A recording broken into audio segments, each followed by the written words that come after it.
The whiskey bottle shattered against the barn wall, sending amber liquid streaming down weathered wood as Cale Harrington's fist followed, splitting his knuckles against the beam.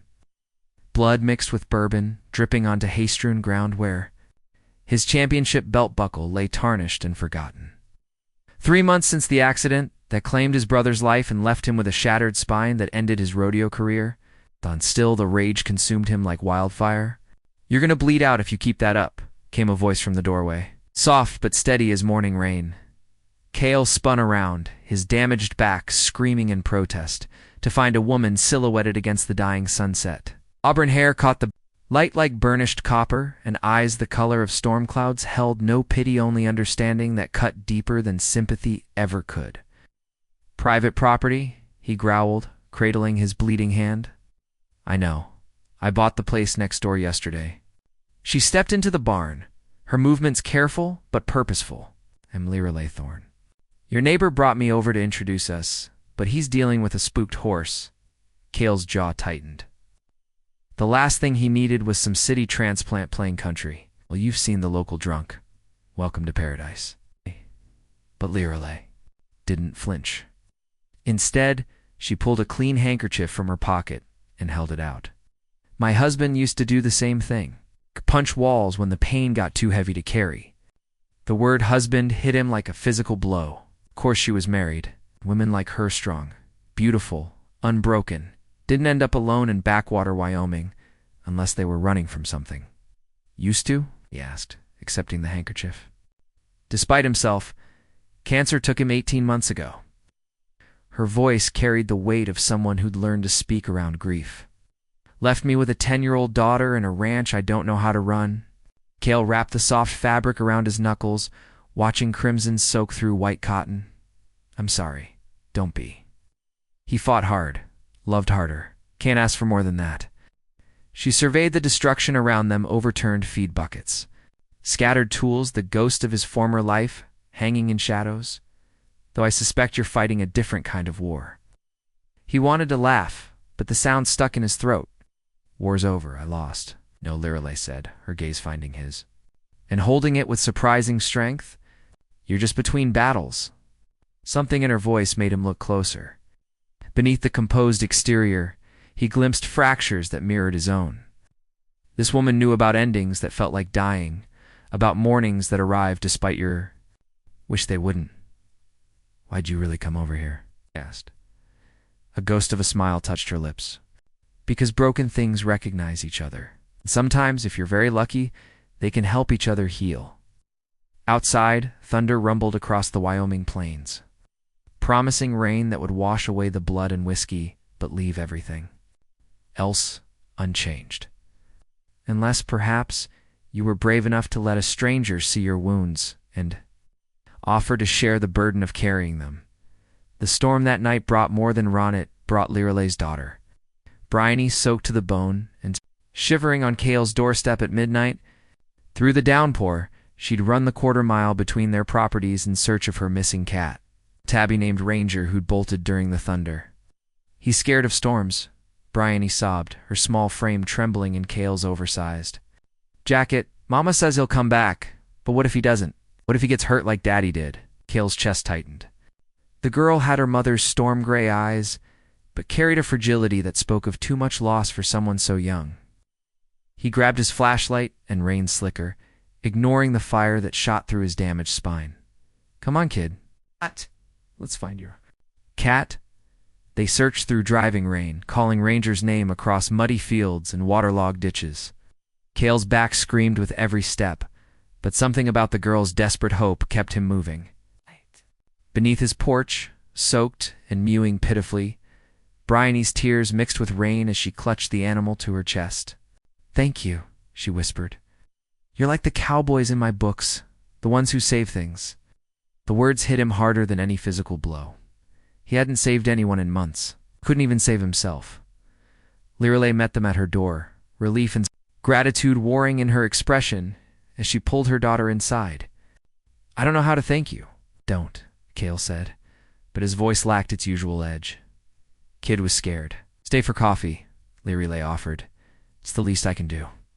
Her kitchen was warm and lived in, filled with the scent of cinnamon and something indefinably comforting. Family photos covered the refrigerator man with kind eyes and a gentle smile. Bryony at various ages, moments of happiness preserved in glossy squares. "That's my husband, Matthias," Lireley said, following his gaze. "He would have liked you. Doubt that. I'm not much company these days." He was good at seeing past the surface. She poured coffee into mismatched mugs, her movements graceful, despite the late hour. Used to say that broken things often have the most beautiful stories, if you're patient enough to listen. Cale accepted the coffee, warmth seeping through the ceramic into his chilled hands. "What's your story, then?" 80. "Girl who fell in love with a cowboy poet? Thought we'd have forever to figure out ranching together?" Her smile was soft, but edged with old pain. "Turns out forever's a luxury not everyone gets." Poet Matthias wrote the most beautiful verses about wide-open spaces and endless skies, said Wyoming was God's rough draft for paradise. She gestured toward the window where lightning illuminated the storm-lashed landscape. "I'm starting to see what he meant. Even on nights like this. Especially on nights like this. The storm passes, but the land remains. Scarred, maybe, but stronger for having weathered it." Cale stared into his coffee, seeing his own reflection fractured in the dark surface. "I used to think I was strong, built my whole life around being unbreakable. And now I know better. One wrong move, and everything you thought you were just ... ends." Lireley reached across the table, her fingers barely brushing his bandaged knuckles. "Or maybe it transforms into something you never expected. Something that might be even better if you're brave enough to let it." Thunder cracked overhead, but inside the warm kitchen, surrounded by the ghosts of love and the promise of something new. Cale felt the first stirring of hope he'd experienced in months. The sun rose merciless and bright, revealing the storms. Aftermath across both properties. Cale found Lireley in her pasture at dawn, standing amid a scene of devastation. The wind had torn a section of fencing apart, and her small herd of cattle had wandered onto the highway. She stood frozen, phone pressed to her ear, defeat written in every line of her body. "Yes, I understand the fine, but I don't have men to round them up," she was saying, her voice thick with unshed tears.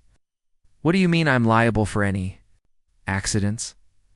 Cale didn't announce himself. Steady whistled sharp and low, a sound that cut through the morning air like a blade.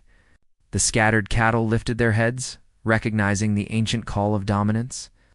Despite his broken back, despite the pain that shot through him with every movement, he moved among them with the fluid grace of a man born to this life. Within an hour, he had them herded back through the gap in the fence, their hooves churning mud as they settled into familiar patterns. Lireley watched in amazement as he secured the temporary barrier with practiced efficiency. "How did you?" she began. "Grew up on a ranch before I got stupid enough to chase belt buckles and prize money," he said, rolling his shoulders to ease. "The burning. Cattle don't forget the old ways, even if cowboys do." "I can't pay you much," she said quietly. "The insurance money's running out, and I don't know the first thing about running this place. Didn't ask for payment. And why help?" He looked at her standing there in the morning light, mud-stained and exhausted, but still standing, and felt something shift inside his chest. "'Cause yesterday you saw me at my worst and didn't run. I figure I owe you the same courtesy." That afternoon, Bryony found him in his barn, carefully cleaning his old saddle with methodical precision. She perched on a hay bale, watching him work with the intense curiosity of childhood. "Mama says you used to be famous," she said without preamble. "Used to be a lot of things," he replied, not looking up from the leather. "Were you really a cowboy? Still am? Just a broken one?" "Mama's broken too," Bryony said matter-of-factly. "She cries sometimes when she thinks I'm sleeping. But she's still my mama." Cale's hand stilled on the saddle. "Your mama's the strongest person I know. She likes you," Bryony announced. "She gets that look when she talks about you." "What look?" "The same one she used to get when Daddy would sing to her. Like maybe being sad isn't the only thing left in the world." The honesty in her voice made his chest tighten. "Your daddy was a good man. Yeah, but he's gone. And you're here." She swung her legs, cowboy boots, knocking against the hay. "You think people can love more than one person in their whole life?" The question hung in the air between them, weighted with implications that made Cale's throat close. I think your mama loved your daddy with her whole heart. That kind of love doesn't die. But hearts can grow bigger, right? Like how I love Ranger and also love my new pony that mama's gonna get me. Maybe, he said carefully. But love isn't something you collect, kid. It's something you give. Then maybe you should give some to mama, Bryony said with the devastating logic of youth. She's been giving so much to everyone else. I think she forgot how to keep any for herself. That evening, Cale found himself standing at Liralay's kitchen window, watching her teach Bryony to braid rope by lamplight. The scene was so peaceful, so normal. It made his chest ache with longing for something he'd never known he wanted. When she looked up and saw him watching, she smiled. The first real smile he'd seen from her, and something inside him began to heal. 3 weeks later, Cale was shoeing Liralay's mare when Bryony came running across the field, tears streaming down her face. Mama collapsed in the barn, she gasped. She won't wake up. Cale dropped his tools and ran, his damaged spine forgotten in the face of emergency. He found Liralay crumpled beside a feed trough, her face pale as winter snow. Her pulse was weak, but steady, and when he lifted her eyelids, her pupils were responsive. Call Doc Morrison, he told Bryony, gathering Liralay into his arms. The drive to town blurred past in a haze of fear and desperate prayers to a God he'd stopped believing. Months ago, the diagnosis was exhaustion and malnutrition. She's been running on empty for too long, Doc Morrison explained. Body finally said enough. Cale sat beside her hospital bed through the night, watching the steady rise and fall of her chest. When she finally opened her eyes, the first thing she saw was his face etched with worry. Bryony, she whispered, safe, staying with the Hendersons. He reached for her hand, surprised when she didn't pull away. Why didn't you tell me you were struggling? Because I'm supposed to be strong. I'm supposed to handle everything. Tears leaked from the corners of her eyes. Yes, Matthias always said. I was the strongest person he knew. How can I be strong if I can't even keep myself fed? Strength isn't about doing everything alone, Cale said, his thumb tracing circles on her palm. It's about knowing when to let others help carry the load. I don't know how to do that. Then learn. Same way I'm learning that being broken doesn't mean being useless. She studied his face in the dim hospital light. When did you become wise? When I met a woman who showed me that healing doesn't have to be a solitary journey. That night, after she'd been discharged, Cale helped her into his truck and drove her home. But instead of dropping her off, he parked and got out. What are you doing? She asked. Moving in, he said simply. You need help with the ranch, and I need a reason to get up in the morning. Seems like we can solve both problems. Cale, I can't ask you to. You're not asking. I'm offering. He pulled her suitcase from the truck bed. Besides, Bryony already cleared out the guest room. Kid's got plans for us. What kind of plans? The kind that involve her having a daddy again, and me having a family to protect? Liralay stopped walking. Is that what you want? A family? Turned to face her, and in the moonlight, she could see the truth written in his eyes. I want you, Liralay. I want Bryony. I want to wake up every morning knowing I have something worth fighting for again. I loved my husband, she said quietly. I know, I'm not asking you to forget him. I'm asking you to let yourself love again. She was quiet for a long moment, staring at the house where she'd built a life with one man and was now being offered the chance to build another with someone completely different. I'm scared, she admitted. Good. Means it matters. He stepped closer, close enough that she could smell his cologne mixed with leather and hay. I'm scared too. But I'm more scared of spending the rest of my life wondering what might have been. And if I'm not ready, then I'll wait. However long it takes. She reached up and touched his face, feeling the scratch of stubble beneath her. Palm, you really mean that? I've got nowhere else to be. For the first time since Matthias died, Liralay felt the stirring of something that might eventually become love again. The first month of their unconventional arrangement tested every boundary they'd carefully constructed. Cale slept in the guest room, rose before dawn to handle the heavy ranch work, and maintained a respectful distance that fooled no one, especially not Bryony, who had appointed herself their unofficial matchmaker. You know, you can kiss her, right? She announced one morning over breakfast. causing Lirelei to choke on her coffee. I mean, when people live together and like each other, that's what they do in movies. Real life's different than movies, kid. Cale replied, but his eyes found Lirelei's across the table, and the look that passed between them was anything but indifferent. Besides, Lirelei managed, we're just friends helping each other. Friends don't look at each other like that, Bryony said with the brutal honesty of a 10-year-old. You look at each other like you want to hold hands and stuff. She wasn't wrong. The careful distance they maintained during the day dissolved in moments of accidental contact, his hand steadying her when she stumbled, her fingers brushing his when she passed him coffee, the electric awareness that crackled between them whenever they worked side by side. The breaking point came during a thunderstorm 3 weeks into their arrangement. Bryony had fallen asleep between them on the couch, her head in Lirelei's lap, her feet stretched across Cale's legs.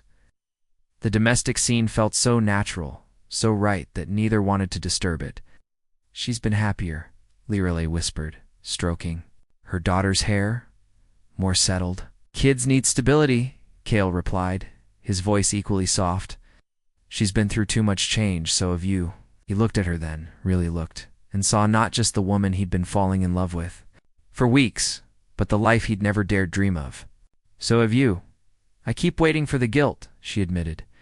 For loving Matthias to feel like betrayal, because I'm starting to feel something for you. And it doesn't. It feels like he's giving me permission to be happy again. Shh. Met his eyes. Does that sound crazy? No crazier than a broken-down cowboy thinking he deserves a second chance at everything he thought he'd lost? You do deserve it, she said fiercely. You deserve love and happiness and a family that sees you for who you are, not who you used to be. Even if who I am is damaged goods, especially then. Broken things can be made stronger at the mended places. The storm outside intensified, but inside the warm living room, something fundamental shifted between them. Without waking Bryony, Lirelei reached across the space that separated them and took his hand. I'm not ready for forever, she said quietly, but I'm ready for right now. Right now is all we have anyway, he replied, intertwining their fingers. Forever's just a bunch of right nows strung together. When did you become a philosopher? When I realized that losing everything doesn't mean you stop living, it just means you start living differently. Later, after they'd carried Bryony to bed and stood together in the hallway, Lirelei turned to him with a question in her eyes. Stay with me tonight, she said, not for ... just to hold me. I haven't been held in so long. In her bedroom, they lay fully clothed on top of the covers, her head on his chest, his arms wrapped around her as if she might disappear. Outside, the storm raged, but inside, two broken people found solace in the simple act of not being alone. I think I'm falling in love with you, she whispered against his shirt. I think I fell in love with you the moment you handed me that handkerchief and didn't flinch away from my anger. We're doing the right thing? I don't know. But it feels right. And after everything we've both been through, maybe that's enough. As she drifted off to sleep in his arms, Cale stared at the ceiling and marveled at the strange ways life could surprise you. He'd thought his story was over, but perhaps it was just beginning a new chapter.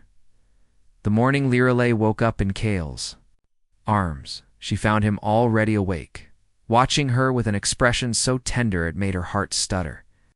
Sunlight filtered through the curtains, painting golden squares across the bed, where they'd slept intertwined but innocent, two souls seeking comfort in the simple presence of another. Good morning, he murmured, his voice rough with sleep. Good morning, she replied, suddenly shy despite the fact that they'd shared the same bed. Did you sleep? Better than I have in months. Before she could respond, Bryony's voice echoed through the house. Mama, Cale, come quick. There's a baby horse. They rushed outside to find Lirelei's mare Whiskey, standing protectively over a newborn foal. The little one was trying to stand, on wobbly legs, all awkward angles and determination. She wasn't supposed to foal for another month, Lirelei said, concern creasing her brow. Sometimes life doesn't follow the schedule, Cale observed, approaching the pair slowly. Look at her, though. She's a fighter. The foal was indeed a survivor, small but spirited, with a star-shaped marking on her forehead that caught the morning light.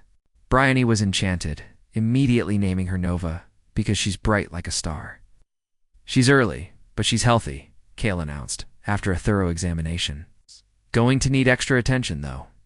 I don't know anything about raising foals, Leroy admitted. Good thing you've got help, he said, his eyes meeting hers with a warmth that made her stomach flutter. The next few days blurred together in a haze of round-the-clock care. They took shifts watching Nova, ensuring she nursed properly and bonded with her mother. During the quiet hours, when Bryony was at school and the foal was sleeping, they found themselves talking, really talking about their dreams, their fears, their hopes for the future. I used to think I wanted to travel the world, Leroy confided one afternoon, as they sat in the pasture, watching Nova gambol around her mother, see all the places Matthias wrote about in his poems. But now, now I think maybe home is wherever the people you love are, and I love this place. I love the way the mountains look at sunset, the way the grass smells after rain. I love watching Bryony grow up with space to run and dream. And I love watching you discover that you're stronger than you ever imagined, Cale said softly. She turned to look at him, this man who'd become such an integral part of her life in such a short time. I keep waiting for the other shoe to drop. For you to realize that a widow with a 10-year-old daughter and a failing ranch isn't worth the trouble. Leroy. He reached for her hand, lifting it to his lips to press a gentle kiss to her knuckles. You're not trouble. You're a gift I never expected to receive, even with all my baggage, especially with it. Our baggage is what makes us who we are. I happen to be crazy about who you are. That evening, as they tucked Bryony into bed, she looked up at them with serious eyes. Are you going to get married? Leroy felt heat rise in her cheeks. Bryony, we're just friends, I know. But friends can become more, right? Like how Daddy started as Mama's friend before he became her husband. Cale caught Leroy's eye over Bryony's head. Something passed between them, a recognition, a possibility, a question that hung in the air like a promise. Sometimes, he said carefully, when two people care about each other very much, they might decide to build a life together. Sometimes, Leroy added, they need time to figure out what that life should look like. I think you should hurry up and figure it out, Bryony declared, because I already told Nova she was gonna have a daddy horse and a mama horse. And now she's gonna have a daddy person and a mama person too. After Bryony was asleep, they stood on the porch, watching the sunset paint the sky in shades of gold and rose. The silence between them was comfortable but charged with possibility. She's not wrong, you know, Leroy said finally. About what? About us needing to figure things out? I can't keep pretending that what I feel for you is just friendship. And what do you feel for me? She turned to face him fully, her storm gray eyes reflecting the last of the day's light. I feel like I'm falling in love with you. Actually, I think I've already fallen. Man, it terrifies me. Because of Matthias. Because of everything. Because loving someone means risking losing them. Because I don't know if I'm strong enough to survive that kind of loss again. You are, he said with quiet certainty. But more than that, you're brave enough to love anyway, are you? With you? Yeah, I think I am. He leaned down and kissed her then, soft and sweet, and full of promise. When they broke apart, both of them were smiling. So what now? She asked. Now we take it one day at a time. And we stop pretending that this is anything less than what it is? And what is it? Love, he said simply. Complicated, messy, beautiful love. 6 months later, Leroy stood in her bedroom, smoothing the skirt of her simple white dress. It wasn't the elaborate gown she'd worn for her first wedding, but it was perfect for the woman she'd become. Practical, beautiful, and chosen with a love that had grown from friendship through adversity into something unshakable. You look beautiful, Mama, Bryony said from the doorway, resplendent in her role as maid of honor. Daddy would be happy. You'd think so? I know so. He used to say that love doesn't end when someone dies, it just finds new ways to grow. Bryony adjusted the wildflower crown she'd insisted on making. Besides, Cale makes you laugh again. Daddy would want that. Through the window, Leroy could see their guests gathering in the pasture, neighbors, friends, and the handful of family members who'd made the journey to Wyoming. It was a small ceremony, but it felt right. Everything about their relationship had been built on the foundation of authentic connection rather than grand gestures. "Ready?" Bryony asked, offering her arm with the solemnity of someone taking her. "Duties very seriously. More than ready." They walked together across the field where Cale waited beneath an arch of woven branches and wildflowers. He wore his best jeans and a crisp white shirt, his hair tamed, but still bearing the permanent mark of hat hair that made her smile. When he saw her approaching, his face lit up with the same wonder she'd seen the first time he'd held her after. The storm. The ceremony was simple, officiated by the local pastor who'd known both families for years. They'd written their own vows, and when it came time to speak them, Lirelei found her voice steady and strong. "Cale," she began, "you found me in the wreckage of my old life and helped me build something new. You taught me that healing isn't about forgetting the past, but about letting it transform you into someone capable of loving again. I promise to stand with you through whatever storms come, to celebrate your victories and hold you through your defeats, and to love you with all the strength I have." Cale's voice was rough with emotion when he replied, "Lirelei, you saved my life in ways you'll never know. You saw past my anger and my pain to the man I could still become. You gave me a purpose, a family, and a love I thought I'd lost forever. I promise to protect what we've built, to honor the memory of those who came before us, and to love you and Bryony with everything I have for all the days of my life." When they kissed, sealing their promises, the crowd erupted in cheers. All Lirelei could hear was the sound of her own heart, finally whole again. The reception took place in the barn, decorated with lights and flowers that Bryony had helped arrange. Nova, now a sturdy 6-month-old, pranced in the nearby pasture as if she knew she was part of the celebration. As the evening wore on, Lirelei found herself standing with Cale on the porch, watching their guests dance and laugh inside. "Any regrets?" he asked, his arm around her waist. "Only that it took us so long to get here," she replied. "What about you?" "I regret every day I spent thinking I was broken beyond repair. But I don't regret the path that led me to you. Even the pain? Especially the pain. It taught me to appreciate what I have." Inside the barn, someone called for the bride and groom to dance. They joined their guests, swaying together to a song that Matthias had written about second chances and new beginnings. Lirelei had found his journal weeks ago and asked the local musician to set it to musica, way of including him in their celebration as they danced. Bryony cut in, insisting on dancing with both her new stepfather and her mother, watching his daughter spin between them. Cale felt the final pieces of his broken heart click into place. Later, after the guests had gone home and Bryony was asleep, they sat on the porch swing, still in their wedding clothes, watching the stars emerge in the vast Wyoming sky. "Mrs. Harrington," Cale said, testing the name. "I like the sound of that," she replied, leaning against his shoulder. "Though I'm keeping Thorne professionally, Matthias would haunt me if I gave up the name he gave me. I wouldn't want you to. You're not replacing your old life. You're adding to it. We're adding to it," she corrected. "All of us, even the ones who aren't here anymore, think they approve. I think they're happy we found each other. And I think they're proud of what we've built." What have we built? A family, a life, a love that's strong enough to weather any storm. It's in a future, the brightest one I can imagine. As they sat there, in the darkness, surrounded by the sounds of the ranch settling into sleep, two broken people who had found wholeness in each other looked ahead to a tomorrow filled with possibility.